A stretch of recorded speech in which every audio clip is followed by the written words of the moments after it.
Good morning, everyone, and welcome. This is Joe Scarice, founder and host, co-founder and host of the Creative Birth Strategy podcast here every Saturday and Sunday morning. Saturday mornings, 8 a.m. Eastern Standard Time, and Sunday mornings, 9:30 a.m. Eastern Standard Time, providing consistent education, discussion, strategy, and a little taste of networking.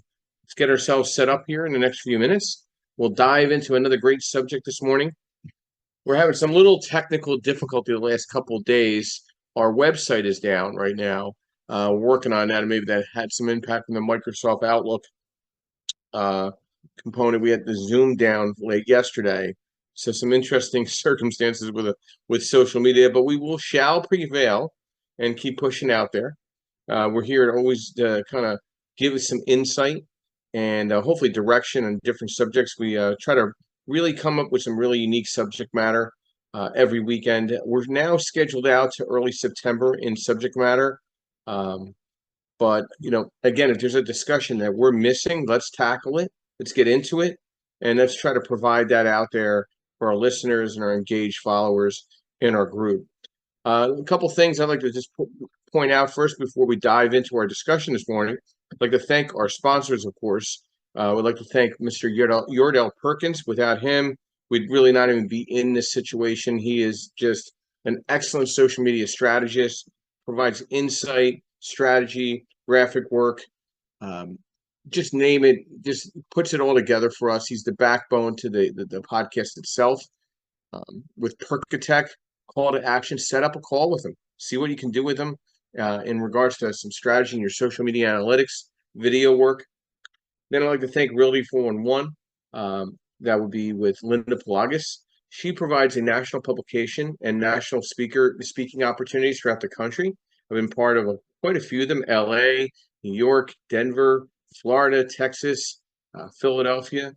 She's been a part of our podcast and our room here on Clubhouse for several years now.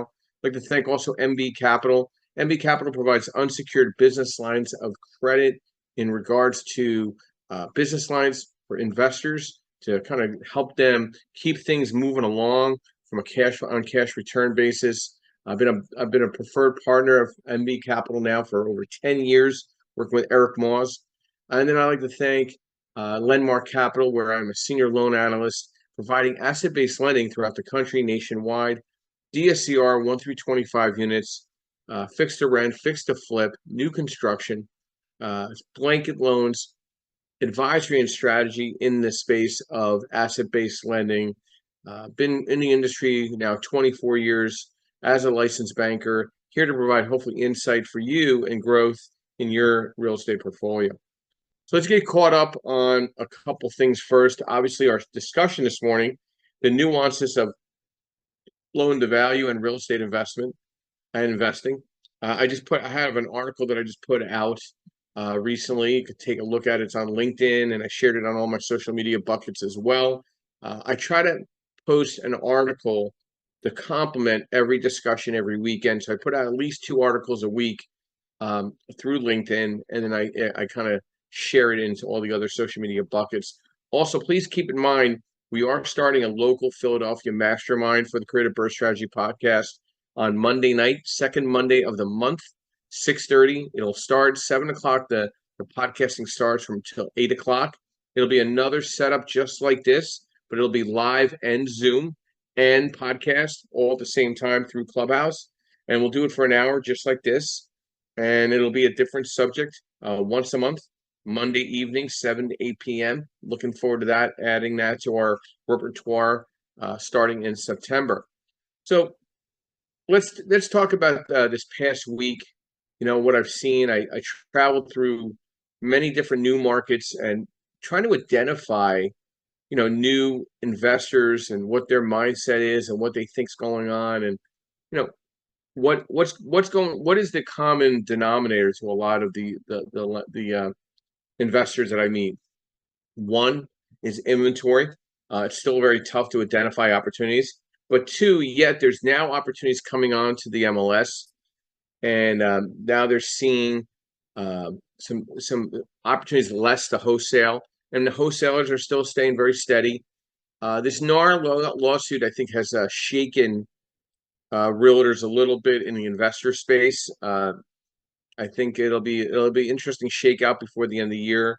The law that came into place in Pennsylvania mandating licensed realtors to be only allowed to wholesale will be interesting to see how that will spider out into the rest of the states throughout the country over time.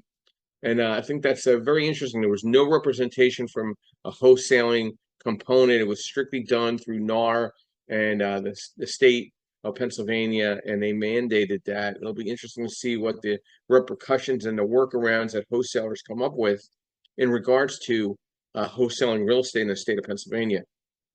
So, and as we know, mortgage rates are kind of playing a little ropey-dope right now. They're playing around with the high sixes, low seven.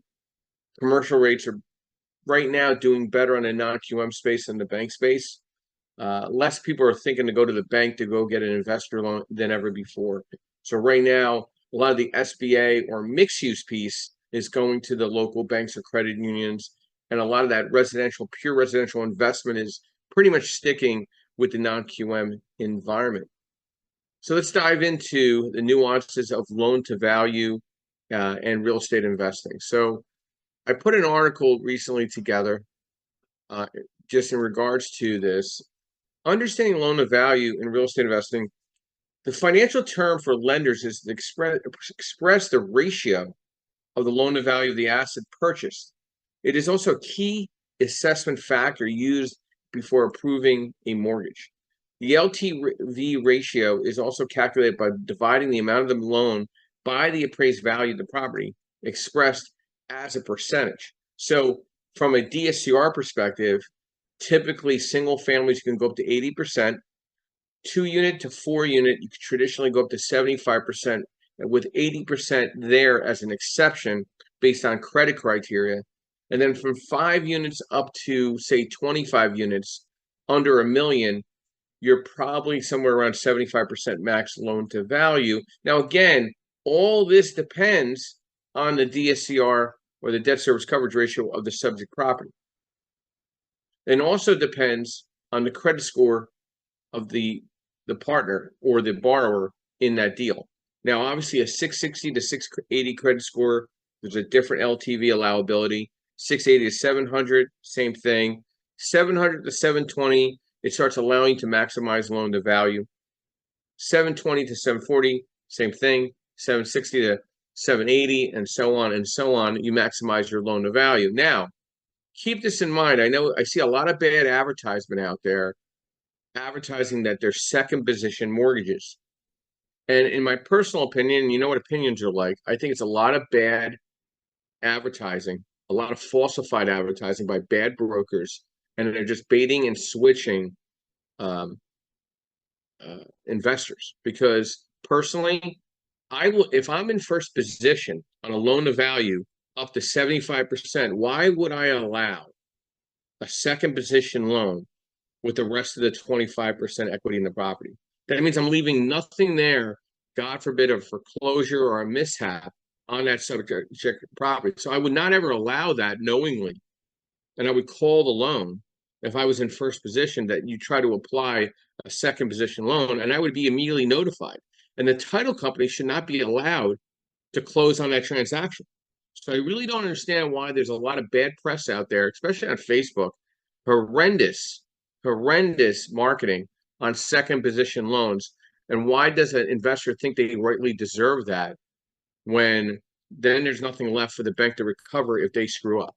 It really kind of scares me a little bit, because CLTV used to be is more of a common trend in more of a personal home where, like, hey, you owe 60% on the value of the property. Hey, we'll give you a line of credit in second position, and the combined loan to values under 80%. So that CLTV and the LTV is a very interesting scenario when it comes to the personal home. I really don't think it should apply and should never apply to the investment space whatsoever. I think it's a struggle for a lot of investors to get their head wrapped around it. But crunching the numbers, how does a second position loan work if the first property is barely debt servicing and barely making cash flow? Why would I rightfully allow a burden debt to draw the expenses higher than the income. It wouldn't make a lot of sense. So I want to kind of like walk through this a little and just make sure people really understand LTV should always leave room in the deal. I'm seeing more clients leaving even more money in the deal, leaving 30% equity in the property and only going 70% loan to value. Why? Pricing works in your favor if the LTV is lower. Look at the opportunity of the cash on cash return always first and see if you could recover all your money within year one instead of maximizing the LTV and pressuring the rate to the property. We'll go to our moderators, of course, to get started. Good morning, Amy. Welcome. Brief overview, who you are, what you do, and thoughts to the nuances of loan to value and real estate investing.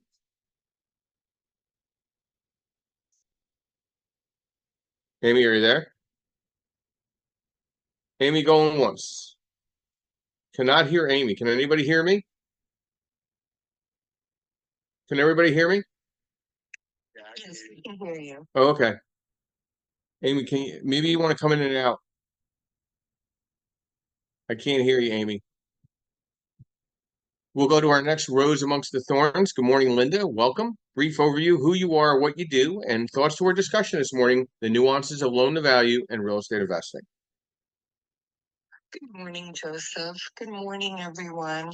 My name is Linda Fiagas, and I've been a real estate agent for over 17 years, an investor for over 20, and I own Realty411.com, which is a news and information website for real estate investors.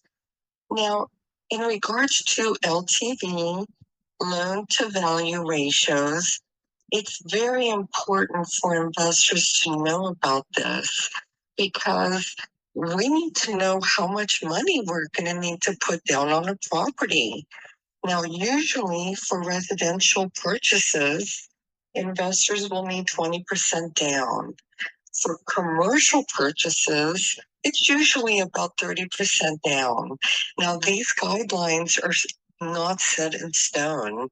I remember when we were asked to come up with more of a down payment than 20%, when we were buying a property, at the beginning, they assured us, hey, you're only going to need, 20%. Then they came back and said, well, no, underwriting says you're going to have to put another 10% down.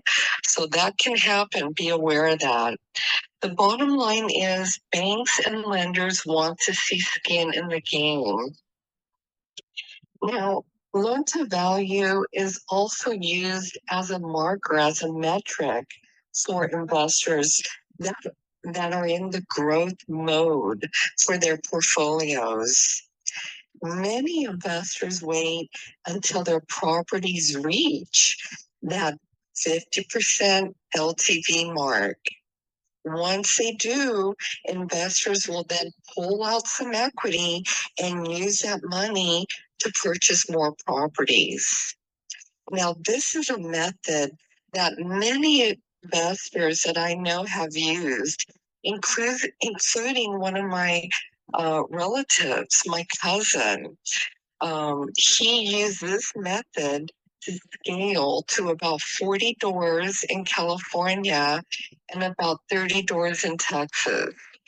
He acquired and grew his portfolio with leverage by understanding loan to value ratios.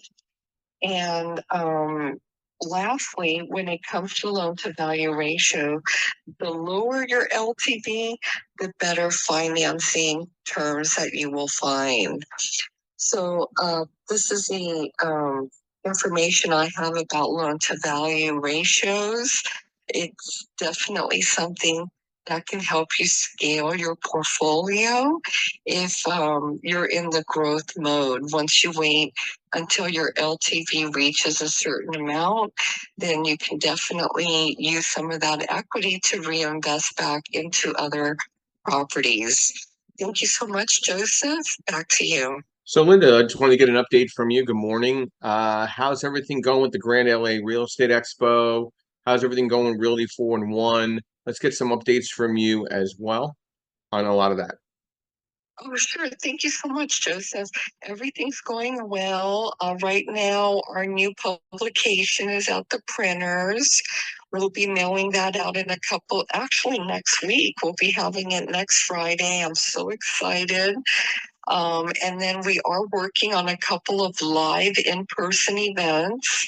We have one event in West Los Angeles, August the 3rd. And then our staple large event, the LA Grand Expo, will be October 26th, which is a Saturday. And that's the event where we typically see 800 to 1,000 real estate investors from throughout the country. So we're really excited about it. And you can find more information about that at realty411.com. Thank you so much for asking, Joseph. Thanks, Linda. Yeah, it's interesting. There's so many very hyper-focused events in this fall that I'm so excited about. I've been asked to teach CE at several expos coming up. The three of them. One is the Maryland Border Realtor Expo in Ocean City, Maryland. The other one is the Delaware Border Realtor Expo, Association of Realtor Expo in Dover, Delaware, and then Triple Play, which is held in Atlantic City. I'll be teaching CE on asset-based lending fundamentals. Pretty excited about that.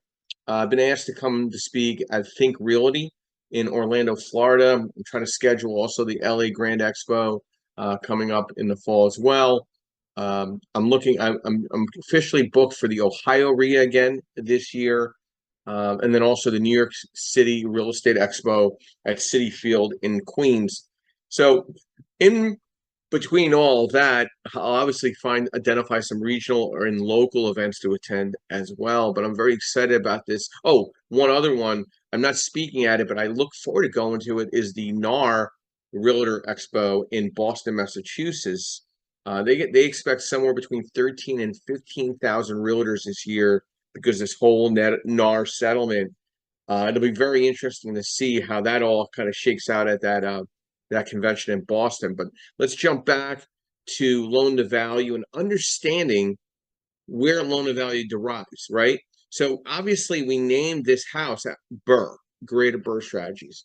So the BRRRR part takes into account the loan to cost when you're buying a property that's in distress and where you have allowability to buy up to a certain loan to cost, and then a certain loan to cost on the construction and renovation. So typically, traditionally, lenders such as myself go up to 100% on the construction rehab, and then up to 90% depending on your experience and credit score on the purchase of the property, and that's a loan to cost. Now, if you have lesser experience, it could be anywhere between 75 and 90% loan to cost, but somewhere in that variable, they're going to allow to give you a strong percent purchase situation. Then they look at the LTV on the after repair value, and they get an appraisal done. So they typically don't go higher than 70% loan to value on after repair value. We get a little more aggressive depending on how much experience you have, and maybe even go with the 75% on the after repair value, with including the thoughts of up to 90% on purchase, 100% on the construction. Now, all these numbers need to work if you decide not to flip the property and you decide to hold the property. You need to be able to refinance that property back into a loan up, if it's a single family, up to 80% loan to value, but the DSCR has to work and your credit score has to work to allow that maximized loan to value. And these features to this loan product is pretty solid. I mean, like, people get a little confused thinking it's one loan. It's actually two loans, because one's a construction piece, the other's more of a stabilized loan. So you're doing it. The first piece is more of a 12-month interest only with no prepayment. The second piece is a 30-year fixed with the options of different prepayment levels and LTV levels to refinance the property and stabilize it for long term. Now, in the state of Pennsylvania and in Ohio, they have exceptions to prepayment. You're not allowed to charge a prepayment in Pennsylvania under the loan amount of $315,000. In Ohio, you're only allowed to charge a 1 year prepayment. So it's very under $95,000. But the rest of the states right now allow prepayment penalties. But that's a reflection on what your rate will look like, LTV will look like. What's the game plan with the property? What's the strategy with the property? Amy, good morning. Hopefully you're back on and able to hear us, and we hear you. Good morning. Welcome. Brief, yeah, you're good. You're good. Brief overview, who you are, what you do, and thoughts to the discussion, the nuances of loan to value and real estate investing. Well, another day, another great room, Joe. Yes, I'm Amy Calvado. I am the founder and CEO of Facilimax, which is a real estate technology company. I'm also the chair of the U.S. PropTech Council, PropTech being real estate technology. U.S. PropTech Council is the trade association for the real estate technology industry in the United States. And I am also a longtime real estate investor. I've been investing in real estate since 2008. What I would say about loan to value is if you break it down into pieces, understanding that value is not static. Your value changes, and it's the one piece that the real estate investor has the most sway over is the value of it. You're not going to bend a lender to your will, and they're not going to loan you more money than they think is reasonable. But you do have the ability to increase the value as much as possible. But I will also say that when you are stress testing your deal, you need to take into consideration the economic factors that might have an impact on the value of the property you're getting into. And so those are outside of your control. But if you are thinking that you're going to you're going to buy a house, you're going to capture, say, maybe 20% equity, that's an easy amount that's added to your value. But then if you do not have some other method to increase the value past 20%, that might get quickly eaten up by an interest rate increase or pricing pressure from the interest rates staying where they are. So you need to understand how you're going to drive that value. I will say when I first started in real estate way back in the day, I did not understand this concept. And I routinely lost my shirt on my first several single family homes that I bought because I was either spending too much money, making it too nice, doing whatever, and then my cost to my value did not make sense, right? Or I didn't understand what was going to drive the value for that property to get to a higher level. So you have to be really good at understanding the comps in your area, what the market is willing to pay for certain things, which is going to drive the value. I will also say that right now there's an article that came out talking about the next looming crisis in real estate, and that is the shortage of appraisers. And I don't know where that's going to go or what that's going to impact, but understanding that your appraisals are going to take longer. The appraisals are, because there's a lack of transactional history, those appraisals are going to be off, and that's going to affect the amount of loan you're going to get and what values you're going to get. So I hope technology can save the day there, but I have to say it. That's my half a nickel for right now. I'll probably give you another half too at some point, Joe. Well, I appreciate that, Amy. And anything updated with the PropTech Council that we need to be aware of? Yeah, so we are coming into a couple of events. NAR has their Innovation Summit, which is at the last week of August in Chicago. It's always a great event, and we will be present. Well, I don't know if I will be there, but the council will have representation there. Also, we will be at Blueprint, which is in Vegas in September. And I'm also representing the United States in London at a global conference for all the PropTech associations around the world. It's actually something that we are hosting. We are inviting all of the PropTech associates, so think UN of PropTech, and we're going to have one representative from each country there. So I will be representing the United States, going there and doing that as a delegate. And then obviously New York City Real Estate Tech Week. If y'all had to pick one thing to go to, I would pick that week because CRETech is such a huge conference, and there's just a lot going on that whole week in New York. And so if you're trying to get in on the trends in tech that's affecting the real estate industry, that's always a good one to go to. I got a couple others sprinkled in. But yeah, that for this year, those are the ones I'm working on. And then we have ours. The PropTech Council has a huge event. Is our first one. It will be at South by Southwest in Austin, March 9th. And it is for this Western Hemisphere. So we're inviting real estate companies and technology companies to come to Austin on March 9th. So from Canada down to Chile. And we're inviting everybody to come for this side. So this side of the world. So anyway, yeah, that's what we got cooking. So, Amy, are you gonna? Have you saw the National Property Management Association meeting down in Florida, the expo? That might be a good one for you to go to as well. That's in March of next year too. Oh yeah, for sure. Yeah, we need exposure for sure, and going to those conferences is a good way to get it. Yeah. I know a lot of people don't. I mean, people get put off by going to conferences because they feel like they're not getting anything out of it, and I will say that's your fault. Like if you're not getting anything out of a conference, it's because you didn't strategize and plan to make the most of your time there.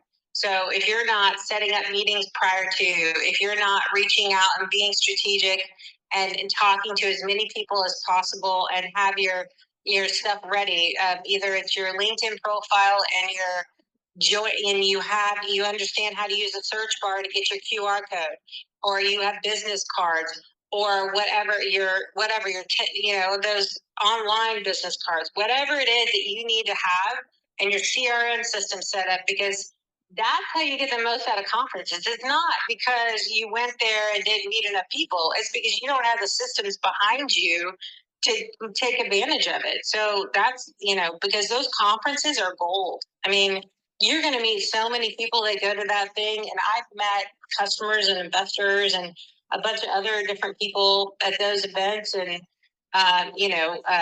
family office conferences and all that other stuff that's why you're not getting enough out of conferences. That's because you're not set up to do that. So yeah, another half a nickel. You're going to get three half a nickels. I got like 20 cents so far here, but I want to agree with you on a couple things. I think we're going to go through a mass consolidation in two industries within real estate that over the next couple of years, more immediate than a lot of the other parts.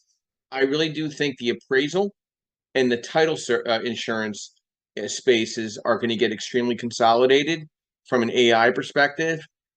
Just because I think you're seeing already a lot of title companies getting gobbled up by bigger title companies. You're seeing underwriters buying title companies to get on the front line. You're also seeing a massive amount of problems in timelines in getting appraisals completed and back in a timely manner. That is the biggest delay in almost every process of every loan, whether it's a rehab, fixed to rent, or fixed to flip, or a DSCR or long-term loan. It seems like they're taking longer to process. And this is another problem. You don't have enough appraisal comps to use in some of these markets throughout the country. So like I have seen more issues coming up with after repair value right now because of the lesser amount of sold and settled properties to compare against to derive those numbers. And also, it's much easier to get a comp on the market rent than right now on the value, on the after repair value I'm seeing, because there's a lot more rental comps out there being justified. But it was interesting. I had another discussion with somebody that where are all these wholesale deals being recorded and showing those comps of sold and settled? Are they being picked up by the appraisers when they're doing their analysis is a huge question and a concern. And that's absolutely going to impact loan to value, basically on the refinance side and also on the loan to cost perspective in identifying acquisition and rehab and looking at an after repair value. So these are big concerns I see coming down the immediate road. And Amy, do you want to add anything before we go to Anna? Yeah, the other thing too is what's happening on the tech side is there is a big concerted effort of understanding that there is a crap ton of data out there that is super fragmented, and people are working on consolidating that data to make it useful for some of these processes, right? So CoreLogic is the back office engine for every realtor in the U.S. They do about 80% of the insurance claims and 80% of the mortgage applications. It's all run on CoreLogic's engine. So they have all of this huge amounts of data, and now they are working with startups and other people to say, okay, we have all this data. How can it be useful? And then there's other data sources that are out there. Like there's another group that's a startup that's they do 30% of the home inspections in the U.S. and they have this huge data set, right? So how can we, and it's people are actually asking the questions, how can we combine our data to solve these real problems? And I think that that's super cool. Will we get there tomorrow? No. But maybe in a couple of years, and if we implement AI and you start using these data sets to actually do some cool things, then we might solve our evaluation problem, right? Even though appraisers it's part art, part science, maybe we can have better valuation methods going forward. So there's that. Yeah, I do agree with you. I think we're going to see an issue down an immediate road for appraisals. I mean, there's just not enough appraisers. It's an aged industry. The average age appraiser now, I think it's like 55. Not saying that's old, but I'm saying that's not young. It's not getting younger. And they're going to have to substitute some form of virtual look at on these properties to expedite the loans. And when you do that virtual, you don't have that personal touch. It's definitely going to impact loan to value and loan to cost when you're buying and rehabbing and holding, or buying, rehabbing, and flipping, or even if somebody's buying from a homeowner perspective, it's definitely going to have impact in sales prices. You're already seeing dropping of of prices on listings right now throughout the country, and you're starting to see appraisals values coming down a little bit, anywhere between 8 and 12% overall throughout the country as well. Good morning, Anna. Welcome. Brief overview: who you are, what you do, and thoughts to the discussion this morning: the nuances of loan to value and real estate investing. Good morning. It's very noisy back here. My apologies. They're even working on Sunday today. But anyhow, I'm a realtor here in Chester County, Pennsylvania. We're about 40 minutes west of Philly. This is my 12th year in real estate. And I guess from a realtor perspective, all I can say is that, having basic knowledge and understanding what is available, certainly not to the degree where you're, needing to write loan applications, but enough to be dangerous, enough to let clients know what their options are, enough to know who to ask and to look at things objectively. I think a part that's missing as our role in all of this in the industry is being able to assess, right? We're always selling, and we're selling ourselves, and we're presenting, and we're going after the business, but there's very little training or understanding from a realtor perspective on how to assess the situation and know what possible options are out there. So, Anna, are you finding, I mean, Chester County is kind of its own little nook and cranny out there in the market in the greater Philadelphia area. Are you finding the value still coming in? Are you having any kind of appraisal issues on the home buying front comparatively to the investment front? Because I'm not sure. I've had one appraisal issue in, I hate to say it, years. Yet I'll say this though, because we're still very much multiple offers and all that fun stuff. Even if there was an appraisal shortage, we negotiate up front where the buyer is absorbing it or waiving it or whatever it may be, so that it doesn't really matter what it appraises for or whether there even is an appraisal required by the bank. Because unfortunately, I say unfortunately, because it feels kind of wrong, quite honestly. Yes, Chester County is the wealthiest county in Pennsylvania, and they have more wherewithal and what have you. Generally speaking, most offers are 20% down, A paper, conventional conforming, cash, or they're getting a mortgage, but they're waiving the mortgage, whatever it may be. So we don't really have many of those issues. Thank you, Anna. Thank you, Anna. And, yeah, I just read an interesting article about Phoenixville and how it's really come around where it's actually doing better than Malvern numbers. I don't know if you saw that recent article on Phoenixville that came out. It's crazy. They say it's the next like Westchester borough. I mean, it is kind of the next Westchester borough without the university and all, but absolutely the values in Phoenixville, in the borough, around the borough, have definitely increased nicely. Yeah, I saw that coming over the last couple of years, and I'm like, wow, and then I just saw this article about it. I'm actually seeing some big advances in some markets that were quiet for several years and now are really doing well. Like Easton, Pennsylvania is doing really well. Certain areas of Allentown are doing very well. I think Bloomsburg is doing very well. Surprising, Stroudsburg is kind of like not moving as well. Williamsport's kind of a little sluggish. They have some diminished population there. I'm going to be visiting State College this fall, sponsoring an event out there as well. Those values have always held very strong in the Penn State University environment. But I want to talk about something that I had a conversation with a client yesterday at an event that I attended, and he was like, "Oh, look at these loan to values and how I can get priced out and stuff." I'm like, "Well, listen, all you need is a sizer, and you can price your own deals out." And the guy's looking at me, he's like, "What's a sizer?" I said, and this goes to what Anna was saying. I said, people need to become more educated in understanding how a loan works, because then they can understand how to identify a better deal.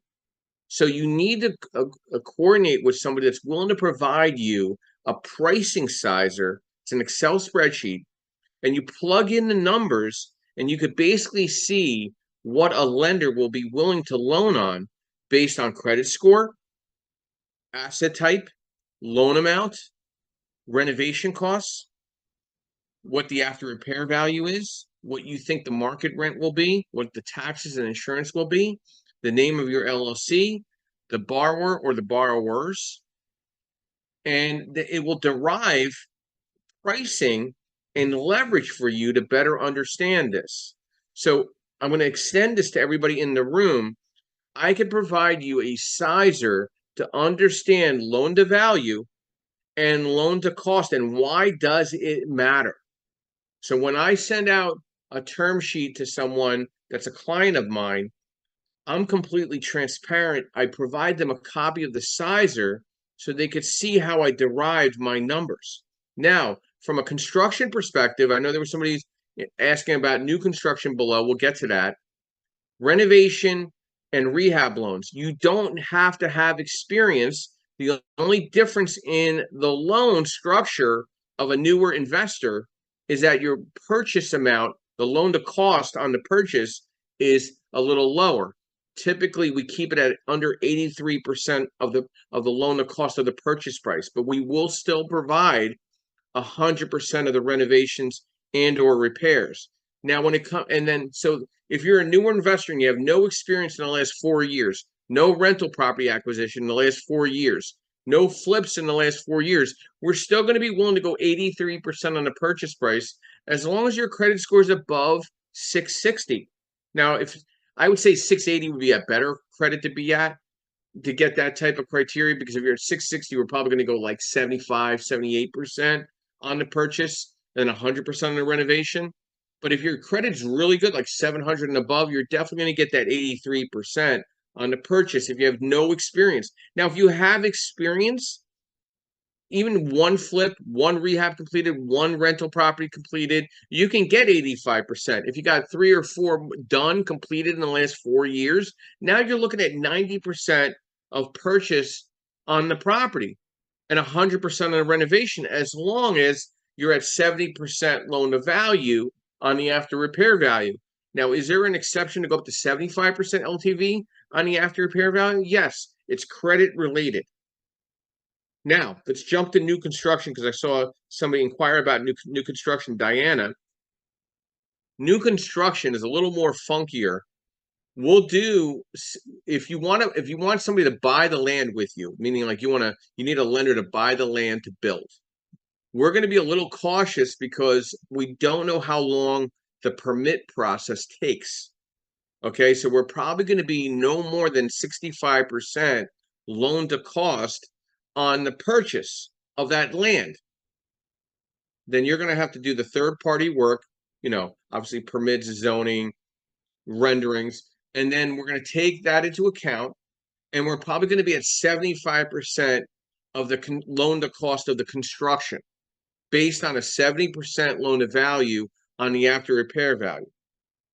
Now, if you buy the land and you do all the third party work, meaning zoning, permits, architectural design, general scope of work, the invoice, all that to make it shovel ready, most lenders will give you up to 75% of what you have into that transaction, land acquisition, third party expense. And then they'll give you up to 75 to 80% on the construction. But if I'm giving you 75% of what you have into it already, okay, you're almost at 100% financing on the construction side, where you might even be able to allocate the 12-month reserves of interest on your payments. So it's almost like 100% financing on the construction if you already own the land, because I'm going to take into account what you have into it. Good morning, Justin. Welcome. Brief overview, who you are, what you do, and thoughts to the nuances of loan to value and real estate investing.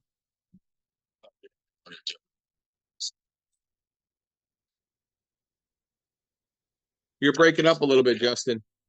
Can you hear me? You're better now. You were in and out. Oh, all right. I'll keep still then, man. Yeah, I'm in this, in one of my flip properties right now. Just about to swap out some materials. But yeah, absolutely. Everybody really said most of the gems this morning. I guess I can touch on a couple of the ones that I think are most important and most relevant to right now and to whatever you have going on.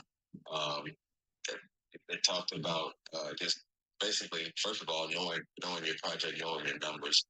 I think knowing your market is probably the key to anything, like any project or any development. To know where things are going, you need to really truly understand where they're at, and I think you should familiarize yourself with what's most desirable. And I think we're just keeping those things in mind. Also having budget right and the other experts that you're gonna need on your team to execute. And so those are the things that I think are the key elements, just to get the project coordinated correctly. Now, as far as your loan value, I like to play it safe with that, right? Get the property under contract for a really good number. Don't try to max out with the bank, because as far as your ratios, I think it's to beat their rate here quite a bit. So, and also, I mentioned this a couple of weeks ago, shopping around for lenders, like finding out which lenders are going to be the most flexible for what you're trying to do. Trying to do something with land, that's might be one lender's specialty. And you can always fact check with who the last people who did XYZ project, right? Who the experts in your use. So there are always ways to find good, solid references and resources to things that other folks before me have already mentioned. So there's a couple of things I just wanted to drop on y'all. But I mean, man, the gems have already been brought over, Joe. Thanks, Justin. I really appreciate that very much. And Justin's here every weekend providing his insight and his thoughts and advisory to a lot of the subject matter we tackle. And we try to tackle some really aggressive subjects. We're not light here. We're, listen, if you want to be 101, that's fine, but we're going to take you to 102 rather quickly in this room and what we're providing. Very consistent education, and it's another slice to the pie of understanding to be a better real estate professional. Okay. And LTV and LTC are probably the two most important abbreviated terms to understand: loan to value and loan to cost. You need to understand that as an investor. You need to have a calculator at all times, whether in your phone or in hand, to calculate your numbers to see if the deal makes sense. Now, the pricing sizer, whether it's fixed to rent and fixed to flip or DSCR, allows you to see what your maximized leverage will be, what your pricing will look like as you maximize or minimize your leverage. So you want to understand how to work an Excel sizer to back into what your financial capabilities are on that subject property. We're talking about strictly about investment properties today. We're not talking about anything owner occupied and nothing secondary homes. Now, the same goes for short-term rental or mid-term rental. You have the estimated market rent of the short-term rental and or the mid-term rental, but you have to understand the market rent to the physical property itself if you do not facilitate rents coming in from STR or MTR. You need to understand what LTV you're going to be allowed at. And most lenders, I would say almost all, if the property is vacant at the time of the appraisal and there's not a lease in place, they're going to cut your LTV back 5% and consider the property vacant. They have to, because they're looking at the income and expense of the property at the time of the appraisal. They can't hope you occupy the property. So they got to cut your LTV back based on that. But that also helps your pricing on your rate. If you're maxed out at 70% because the property is empty and you really wanted 80%, but your rate is 7% instead of 7.5%, that cash flow difference might make up the difference of the occupancy of the unit at that time.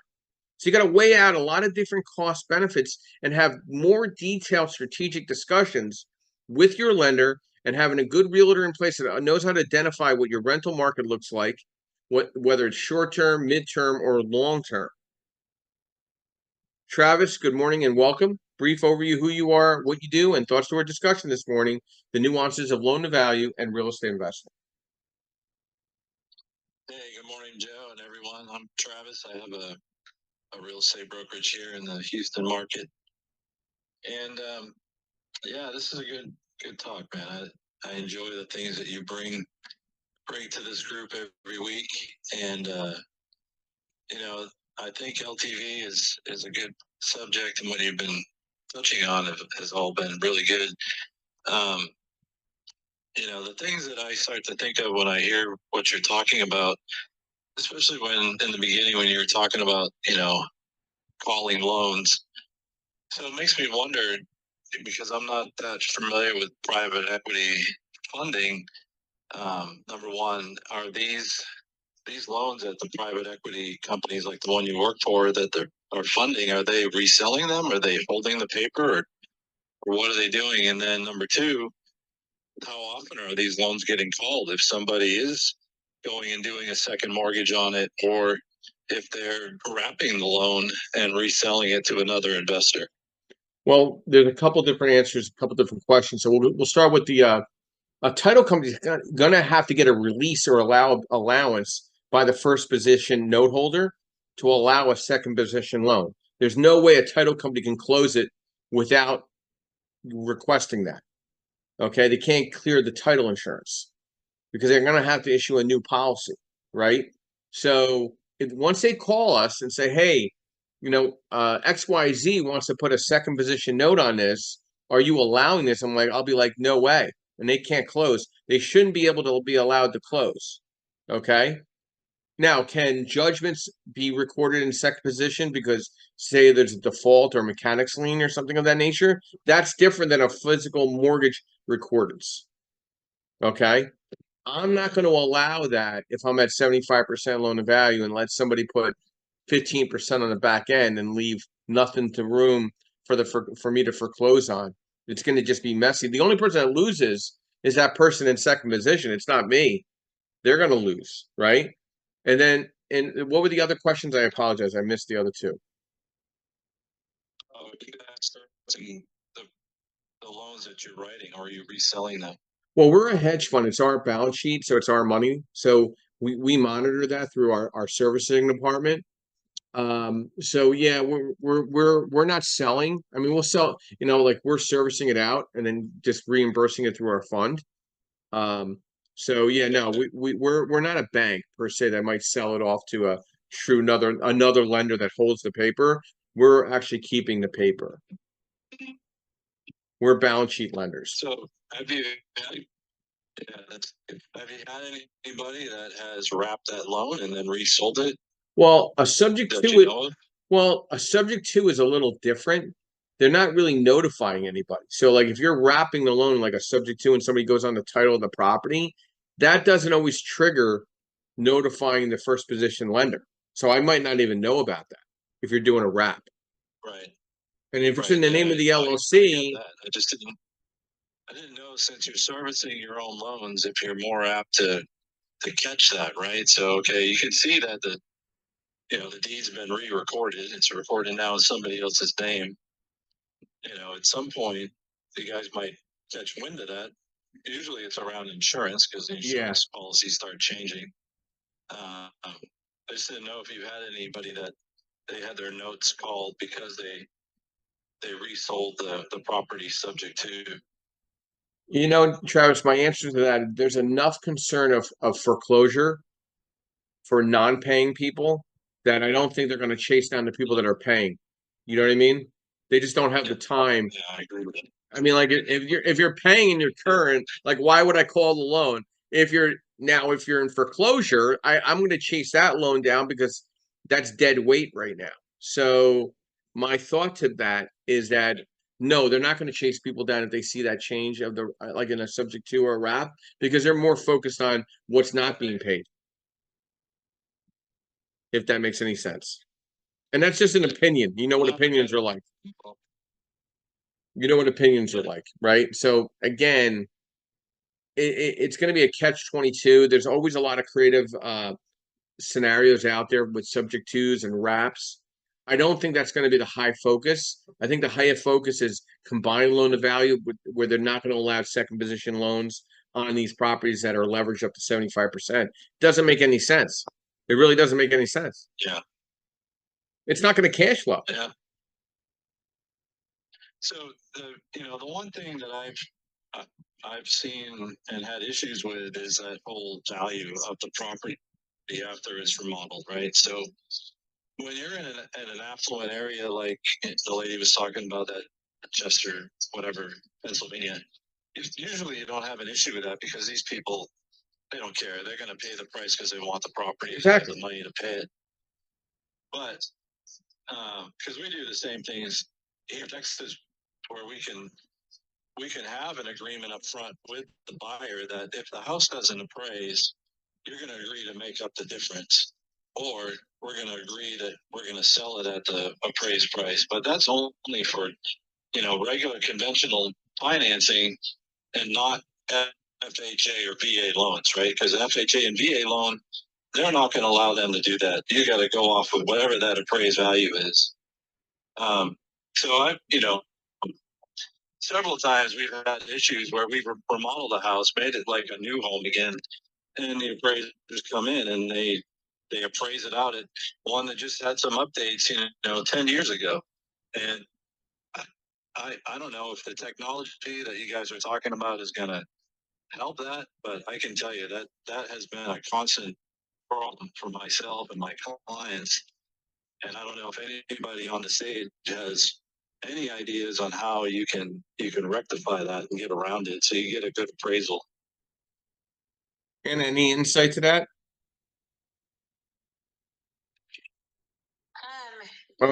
I know, Anna, and the other A below you, Anna. Go ahead, Amy. Amy? No, it's good. I was just responding. Go, Anna. I'm punting back to you. Well, my feeling on this is when you list the home, and let's say you list it for 500, and you get multiple offers, and you land at you accepted offer at 550. Now, if you listed at 500 and you believed it was worth 500, but because of scarcity and desire for, right, you got the number up. To me, rather than worry about how do I get the appraisal up, I would be more concerned on how do I negotiate it such that whatever it appraises for, it doesn't matter. That's when you're really setting the new market, right? I feel like appraisers are always in this predicament, and I'm surprised even how many appraisers care, because I do get calls from time to time, specifically in my like 2 to 3 local school districts that and they'll not only call to verify another comp, but they'll ask my opinion. What do you think about this house? At this price, I'm doing this appraisal, and I'm like, what do you appraiser, right? Just because a buyer was willing to go to that number, yet if the listing agent didn't negotiate where the buyer was absorbing it, why are you even like toying with the idea that you need to figure out how to bring this number up higher? It should have been negotiated at time of contract. Thank you, Anna. I really appreciate that. Good morning, Ronnie. Welcome. Thank you for your patience. Brief overview who you are and thoughts to our discussion. Do you have a statement or question in regards to the nuances of loan to value and real estate investing? Ronnie, are you there? Ronnie going once. Ronnie going twice. So let's get a quick outro from Amy. Thoughts to our discussion on LTV, appraisals, the nuances. Where's this all going with AI? Sure. Okay. So it's a great room. Thanks for having me. Amy Palvido, longtime real estate investor, chair of the U.S. PropTech Council, and also a PropTech founder.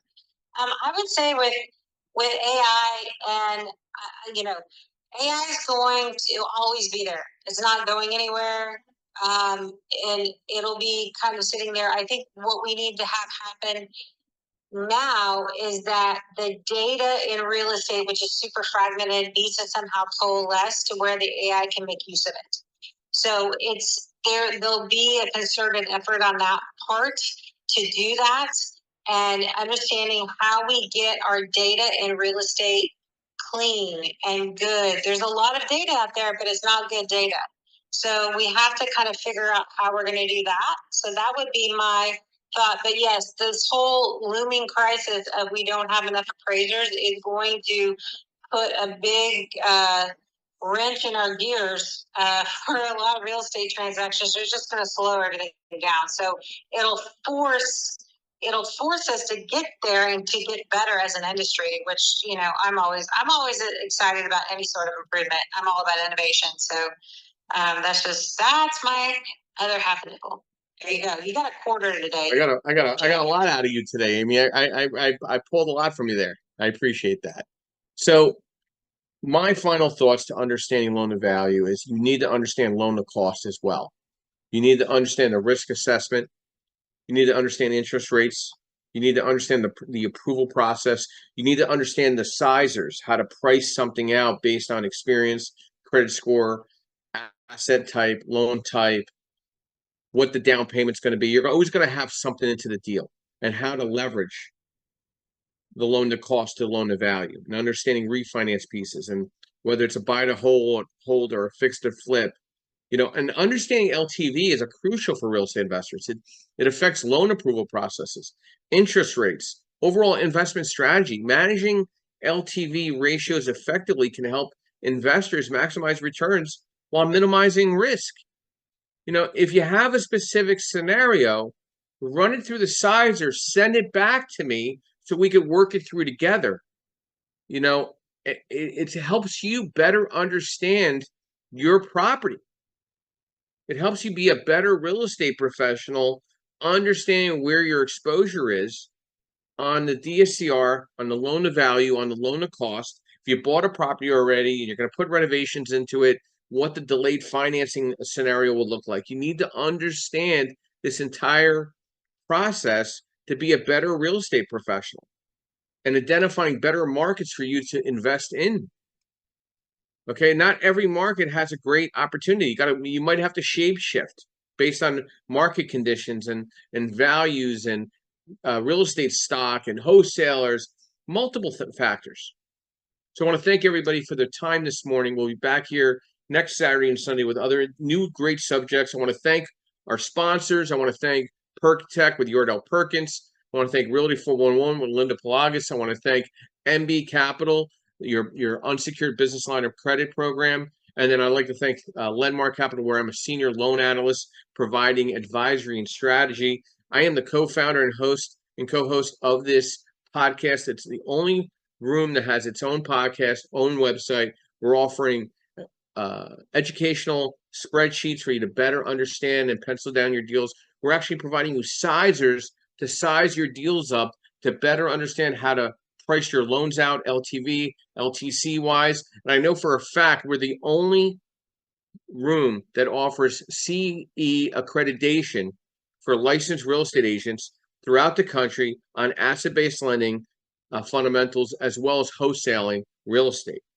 So I want to thank everybody this morning. And my quote, dream big, work hard, stay focused, and surround yourself with positive people.